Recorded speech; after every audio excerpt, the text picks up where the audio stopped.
I am the bread of life. Whoever comes to me will never hunger, and whoever believes in me will never thirst. Magandang gabi po sa inyong lahat. Today's gospel passage is still part of the long discourse in the 6th chapter of John's Gospel on the bread of life. For us Catholics, the bread of life is Christ in the Eucharist.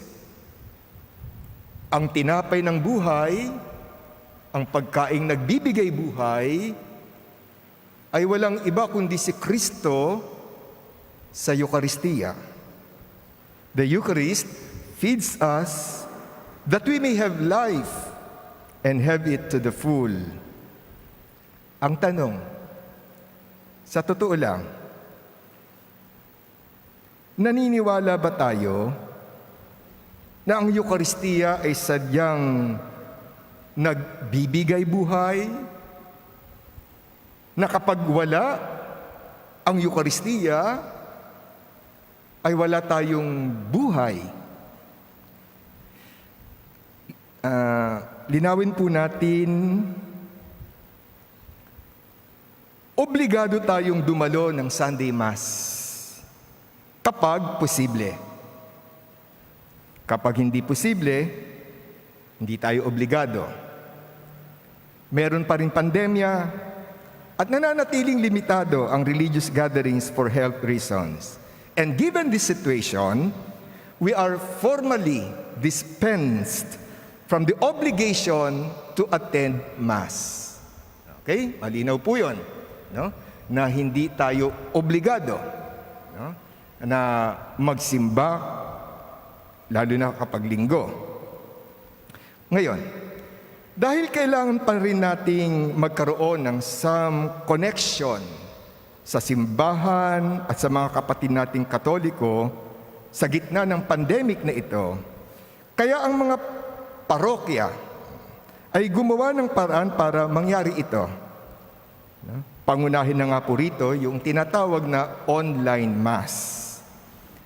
We make do with the temporary arrangement of online Mass because of the extraordinary situation we are in.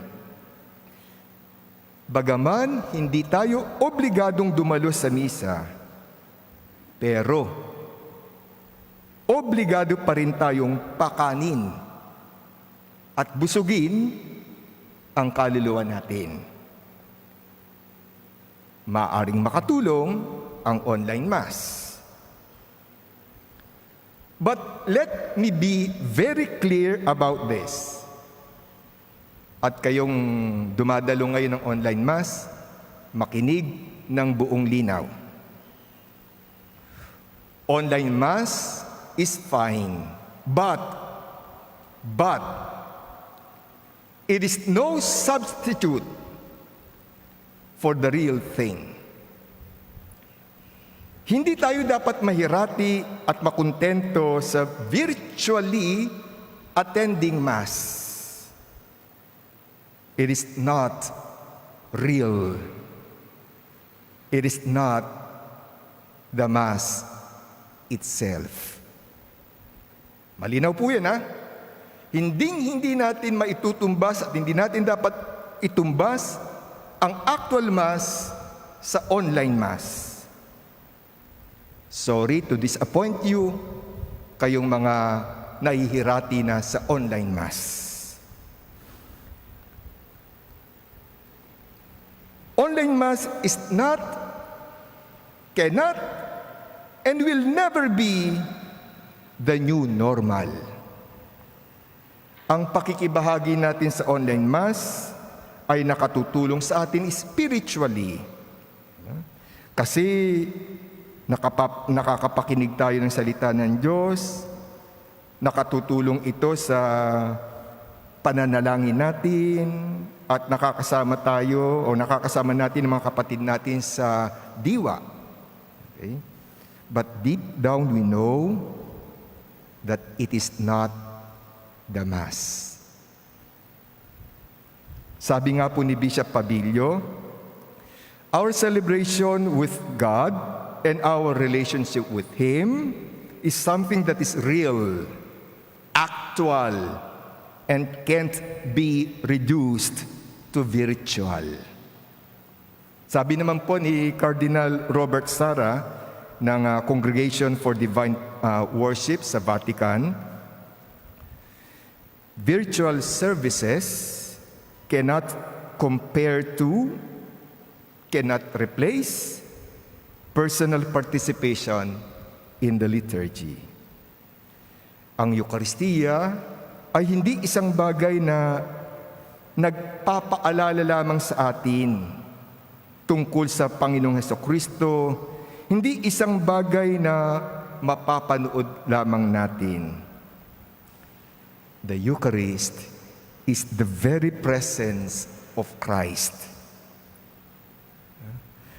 To be touched, to be tasted, to be consumed. And Jesus tells us, eat my flesh and drink my blood. Ang tinatawag nating spiritual communion ay hindi substitute sa aktual na pagtanggap ng Eucharistia. Tandaan natin, ang inihingi sa atin sa misa, sa Eucharistia, ay ang ating full, conscious, and active participation sa bawat pagdiriwang nito. Obviously, hindi natin ito nagagawa sa online mass. Kaya kapag wala yung isa o higit pa sa isa na elemento ng full conscious active participation, it is not Eucharist. Kaya muli, hindi tayo dapat mahirati at makontento sa online mass. Mga kapatid, hinahamon tayo ng Ebanghelyo ngayon upang muling suriin ang sarili natin sa liwanag ng pahayag ni Jesus.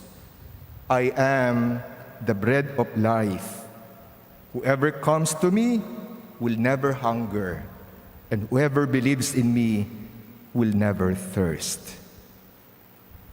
Meron pong pamilya na simula nung maibalik yung public masses last year at the other week, buong pamilya silang nagsisimba, linggo-linggo dito sa simbahan natin.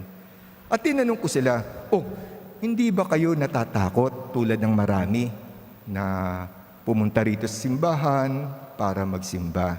At sabi nila, well, to be honest, Father, may pangamba, may takot. No? Pero pwede namang gawin yung mga pag-iingat. Kahit nga yung mga nag-iingat, hindi lumalabas ng bahay, natatamaan ng virus. So, ayaw po naming hayaan yung takot ang siyang manghibabaw. Dahil sa totoo lang, ang nangingibabaw sa amin, ang umiiral sa amin ngayon, ay pagkagutom. Pagkagutom na hindi mapapawi ng online mass. Na talagang kinakailangan naming tanggapin ng aktwal, ng personal, ng buong katotohanan ang katawan ni Kristo. Kaya yung takot namin ay ang nangingibabaw o mas nangingibabaw yung aming pagkagutom at yung aming pagnanais na matanggap ang katawan ni Kristo. Muli, kapatid, lalo nang ikaw ngayong andyan nag-online mass, tanungin mo sarili mo. Ano ang nangingibabaw sa iyo? Takot o pagkagutom sa Eucharistia?